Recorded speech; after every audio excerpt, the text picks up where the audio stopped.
দেশের আইনশৃঙ্খলা স্বাভাবিক রাখতে জেলা প্রশাসকদের নির্দেশ দিয়েছেন প্রধান উপদেষ্টা অধ্যাপক ডক্টর মোহাম্মদ ইউনূস।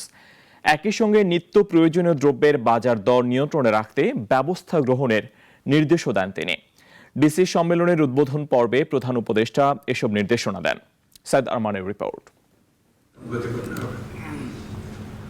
জেলা প্রশাসকদের নিয়ে প্রতি বছরের ন্যায় শুরু হয়েছে সম্মেলন। মূলত সরকারের দিক নির্দেশনা মাঠ পর্যায়ে বাস্তবায়নের দায়িত্ব পালন করেন ডিসিরা। জনসেবাকে আরও সহজ ও হয়রানি মুক্ত করতে এই সম্মেলন থেকে তাদের করণীয় বাতলে দেওয়া হয়।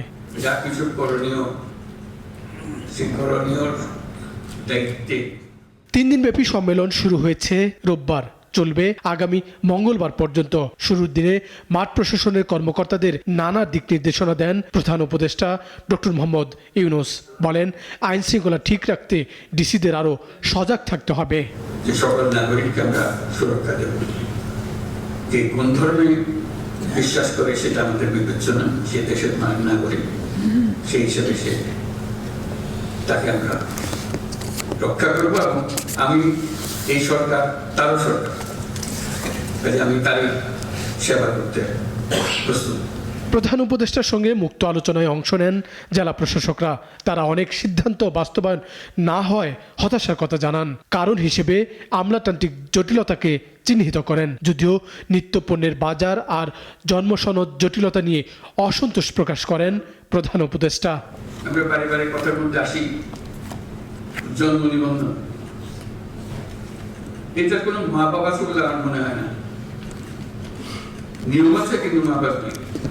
জন্মসনদ তার প্রাপ্য যে কোনো সময় যে বয়সে চায় তাকে দেওয়ার ব্যবস্থা করতে হবে। জেলা পর্যায়ে কাজ করতে গিয়ে কি কি সমস্যায় ডিসিদের পড়তে হয় তাও সরকারের শীর্ষ পর্যায়ে নজরে আনেন কয়েকজন ডিসি। তবে পাসপোর্ট করতে পুলিশি তদন্ত বাতিলের কথা সাধারণ মানুষ কেন জানে না সেই প্রশ্ন তোলেন ডক্টর মোহাম্মদ ইউনূস। আমি চোর না ডাকাত না কি সেটা আপনি ভিন্নভাবে পুলিশ আমার বিচার করবে, কিন্তু আমাকে যে জন্মসনদ দিয়েছে সেটাও কোনো পুলিশ ভেরিফিকেশন দিয়ে করেনি। আমাকে এনআইডি দিয়েছেন, সেটাও কোনো পুলিশ ভেরিফিকেশনের জন্য অপেক্ষা করতে হবে। নাগরিক হিসাবে পেয়েছি, এই দেশের নাগরিক।